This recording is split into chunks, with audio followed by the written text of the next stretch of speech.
On January 11th, the Israeli parliament passed an amendment to the so-called infiltrators law. This revision allows the authorities to automatically imprison asylum seekers for 3 years. According to Amnesty International, this puts Israel at the top of the Western world for length of imprisonment of refugees. Today, Israel is home to nearly 50,000 asylum seekers from Africa, 85% of whom are from Eritrea and Sudan. This amendment adds to a plan approved in 2010 to build a large-scale detention facility for asylum seekers in the Negev Desert in southern Israel. This will be the biggest refugee prison of any developed country. The day this amendment was passed, hundreds of Israeli activists blocked major intersections in Tel Aviv.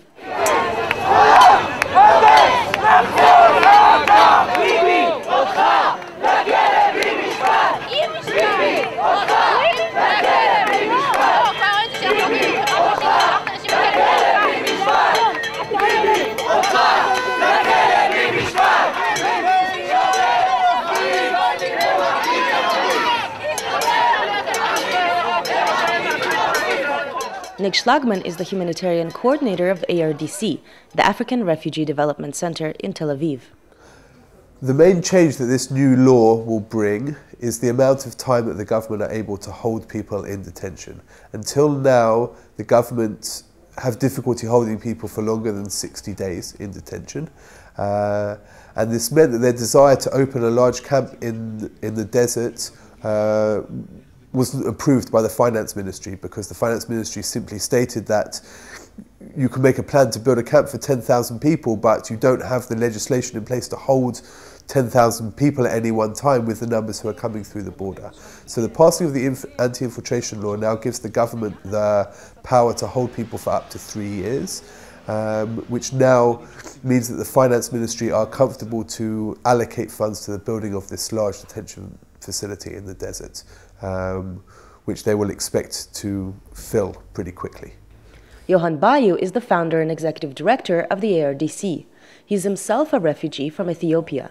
4,000 refugees were existed before 2005, but after Egypt killed some refugees in the demonstration in Cairo, those people felt they are not safe to live there, and they start coming. And not only that, Egypt are deporting people where their life will be in danger. Bayu is one of a handful of asylum seekers whose refugee claim was recognized by the government. Most claims do not even get heard, but refugees from certain countries get group asylum, such as those from Eritrea and Sudan. Most, like Ibrahim, who's been in Israel for 10 years, end up in a gray legal zone, forced to renew his visa every 3 or 4 months. Originally from Eritrea, Ibrahim was born in a Sudanese UN refugee camp. Having lost his family, he returned to Eritrea, where he was forced to be a child soldier at the age of 11.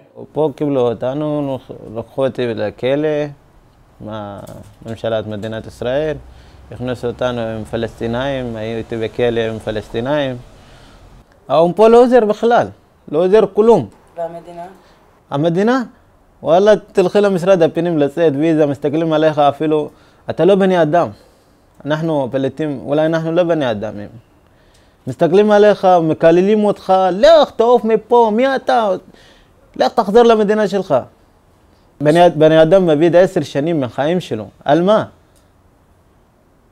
לא יודע, כל יום הוא חושב, אולי מחר לא ייתנו לי ויזה, אולי היום לא ייתנו לי, אולי מחר יקחו אותי לכלא, אולי... אנחנו עובדים פה רק שוכרים דירה באוכל וזה. Ibrahim's journey to Israel isn't unique. Ran Cohen, director of Physicians for Human Rights, describes the process of human smuggling from Africa into Israel. From what we collected from the more than 900 interviews that we did here in the Open Clinic, it seems that there's a very wide network that basically starts in Sudan. Sometimes people are sold from one group to the other 3 or 4 times. When they reach the Sinai Desert, they are being held sometimes for weeks or months. They are being demanded to pay. The amounts now have been grown to sometimes $30,000 or even $40,000 per person in order to continue or to be released and have their last way into Israel. Israel is trading arms with African regimes, including with the regime in Eritrea. Israel has diplomatic relationships with Eritrea. So from one aspect, and Sudan, at least South Sudan. So from one aspect, Israel, not the official Israel, but Israeli companies will trade arms and sell weapons to the Eritrean army. But when it comes to the results of that, then Israel is not willing to deal with that. The term infiltrators, or mistaninim in Hebrew, derives from the 1954 law, the new amendment updated. It was originally passed to prevent Palestinian refugees of the 1948 war from getting back to the lands from which they were expelled to make way for the Jewish state. Because the refugees aren't Jewish, they can't immigrate to Israel and are instead subject to two laws, the Entry to Israel law and the Infiltrators law. Under this system, once they make it across the border, asylum seekers are detained by the Israeli army up to 10 days and are passed on to the Saharonim prison on the border with Egypt. While most get released in a matter of months, the new amendment will keep them locked up for 3 years. And even if 10,000 people will be in detention, there will still be 40,000 people outside of detention. And according to current statistics, that prison will fill up within 4 or 5 months. Yes, and then what? Of course, part of the logic behind this plan is that if asylum seekers in Israel will suffer so much and the situation here will be so bad, then the hope of the government is that this message will be sent by asylum seekers to people in Egypt or in Eritrea and so on, signaling that don't come to Israel, it's very bad over here. This year, Prime Minister Benjamin Netanyahu finally made clear his 3-point plan for dealing with asylum seekers: imprisonment, punishment, and deterrence. Under this plan, as soon as the refugees enter Israel, they will be jailed for 3 years. For this purpose, the government will construct the largest refugee detention center in the Western world, aimed to house 10,000 people. Unlike in Europe and North America, in Israel, these jails are run by the prison authority, not by civil service. Last week, Netanyahu announced authorities will also begin punishing employers who hire asylum seekers. Finally, for deterrence, the government began building a wall along the Egyptian border, like the segregation wall in the West Bank. אני עוד מעט 10 שנים במדינת ישראל. איבדתי את 10 שנים. אנחנו חשבנו שאנחנו ברחנו מהסכנה, אבל מצאנו סכנה יותר גבוה ויותר גרוע ממה שהיה.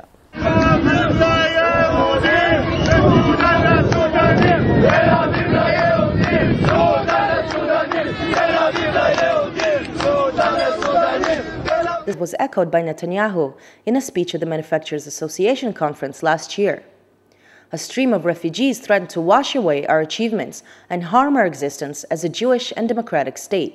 ניסיתי לעזוב, נכנסתי לשדה התעופה, הזמנתי כרטיס טיסה, לקחתי כרטיס טיסה, נכנסתי לשדה התעופה, מחזירים אותי, אומרים, נתנו לי איזה חתימה, הלקוח לא עלה על המטוס שבעיה ממשלתית חוק בינלאומי. In the report for the UN High Commissioner on Refugees, Jonathan Paz writes, the state's trial and error measures for dealing with the refugees have shaped the sense of non-policy, which has been described by others as chaotic bureaucratic ambiguity and governmental unruliness. However, behind this ostensible chaos or unruliness lies an ordering principle, which aims to deliver a clear and unwelcoming message. But according to Ran Cohen, the solution is both domestic and international. I'm talking about checking individual cases, I'm talking about integration, I'm talking about working in the origin countries to try and maybe make the situation there a bit better in order to help people stay in their own countries and not choose to leave.